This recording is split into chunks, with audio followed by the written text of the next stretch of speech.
we always look to Los Angeles as being the chicest, the best, and we always assumed that our education was far worse than the kids in California. It's California. California's schools are the 48th in the whole United States in terms of being bad. Yeah. They're way at the bottom, and this is pathetic. Well, why do you think that is? Do you think it's because, see, I'm a little bit on the parent side that they do not take care of their kids. I know they're all working, and I know they've all got 10 jobs or whatever they've got, but they've got kids. I know Amy takes care of her kids. I know that I don't happen to have kids, but I took care of an awful lot of kids through my life. And it seems that, and then we turn around and say to them, oh, they're stupid and they don't understand and they don't know anything. Well, they don't know anything because we're not teaching them anything, and we're not helping them. How do we get the parents back involved with helping their children and not relying on schools, not relying on everybody else to bring, quote unquote, their children up? I think that's part of the problem. Go ahead. I'm sorry. No, go ahead, Amy. No, I think parents have to know what to ask. They have to know the right questions to ask these administrators, because ultimately you can say, yes, you should read to your child every night, but what does that mean for the testing that they're going to take part in later on? I mean, here in New York, they don't even have, they're getting a food morning, noon, and I believe Mayor Bloomberg put in an evening program just so that the children can eat, because their parents go off to work. And I see them at the bus stops with their strollers, taking them to babysitters or daycare centers. When do you have the time to say, what is my child learning, and what's important about that? I just don't know. I can't. I think they're relying on everybody else.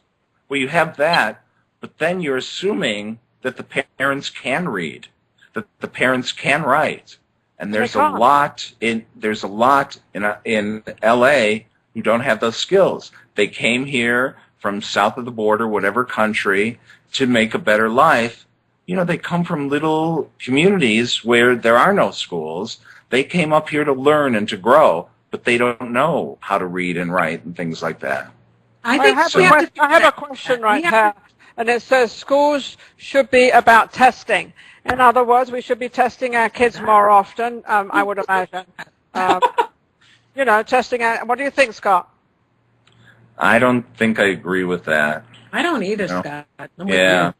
They need, in my school, in Little Mayberry School, we have a Korean population, we have Latin America and Mexican and South American kids, and then, it's the United Nations. So first to get them to the same language is really important, and get them reading and writing.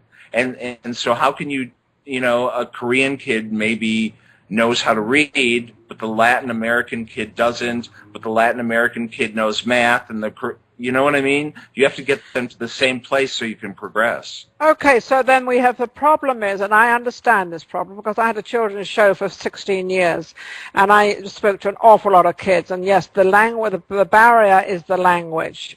And because we're such a diverse, America has got so many different nationalities in it now, that we truly have a problem with teaching, quote unquote, only English.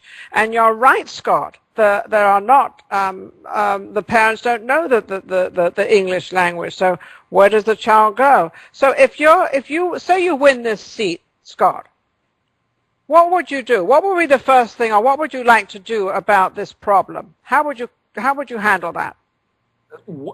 The problem is so complicated because LA is now breaking off into charter schools, and so it's a class system. The kids who are the brightest, who test brilliantly, can go to the charter schools, and the rest of the kids are in the regular school. So, and we're giving classrooms here in LA. One of my local schools, half of it is a charter and half of it is a regular school. And the parents of the regular school are really upset because the charter kids get a wonderful lunch. They get organic food, blah, blah, blah. and the kids in the regular school get macaroni and cheese and pizza. The kids in the charter school go off on field trips while the kids in the regular school sit in class all day.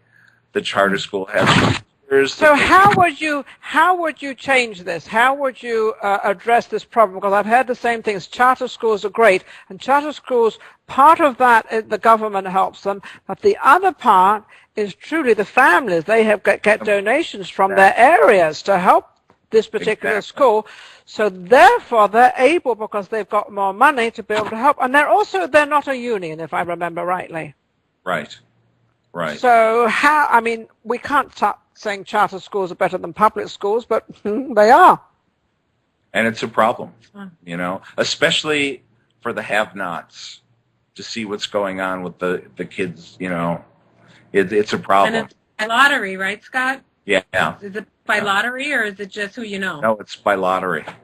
Another question here, guys. So I have to interrupt you again, and I'm also going to have to interrupt you. I'll interrupt you for the commercials first, and I'll come back with this question. We're going to take another break. We have to take these breaks because we have to have commercials. I'll be right back with Scott and Amy. Would you like to host your own internet TV show? Express that one thing that you're passionate about to millions of people? Speak your mind. Create deeper and longer-lasting relationships with your viewers. Create value. Deliver results. And effectively build your personal brand. For more information, go to www.realcoachingradio.net or call 303-997-2664. Watch the Maxed Out Money Hour Internet TV show program All About Money with your hosts Ninon and Coach Steve every Tuesday evening at 9 p.m. Eastern, 8 p.m. Central at realcoachingradio.net. Do you need a marketing and branding engine to drive leads into your website and product funnels? We will distribute your video, audio, blog content, and build backlinks, including social proof, and much more, to all corners of the Internet, designed to attract prospects and the search engines. Visit www.realcoachingradio.net or call 303-997-2664 for more information. You're listening to Real Coaching Radio TV, building a positive network.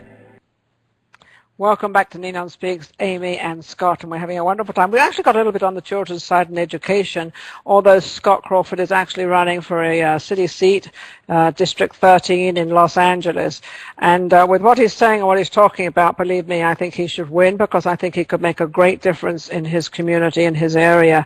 We were talking, I wanted to get back to, there's a question here. By the way, I read a question wrong, so I'm going to correct myself. And embarrass myself? No, I don't get embarrassed. Anyway, I don't. Sorry, guys. But it said that schools shouldn't be about testing, not should be. I didn't see the little end of the shouldn't. So let me correct that. Not. So should not be tested all the time. Exactly. So we all agreed upon that. So I just wanted to correct that to make sure that we don't upset anybody out there, including oneself. Anyway, now we have another one.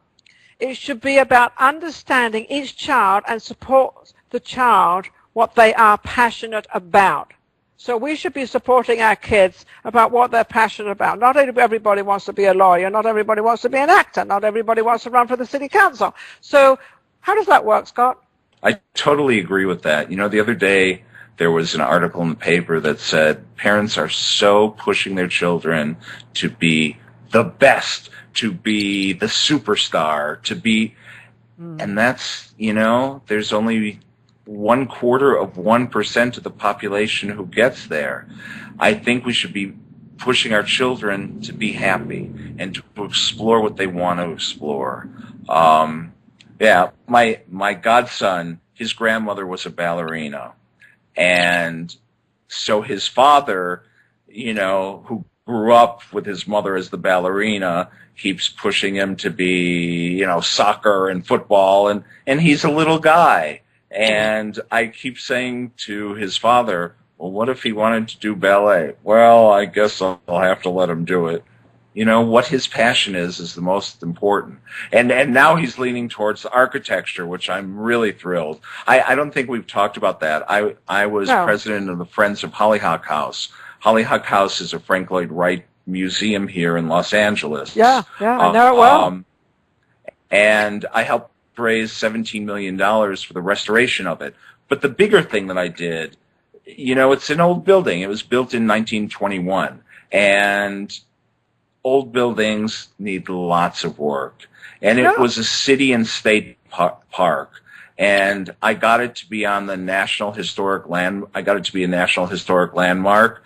And now next year, we've gotten it to be a UNESCO World Heritage Site, which means it'll be kept for good. It's up there with the pyramids and the Taj Mahal. More tourists, more money coming in, and it'll be set for life. And I'm pretty proud of that. See, there we go again, Scott, raising money. You now talking to the millions. We're now going with a purpose. With a purpose. But we must not always forget. We must not forget the $12.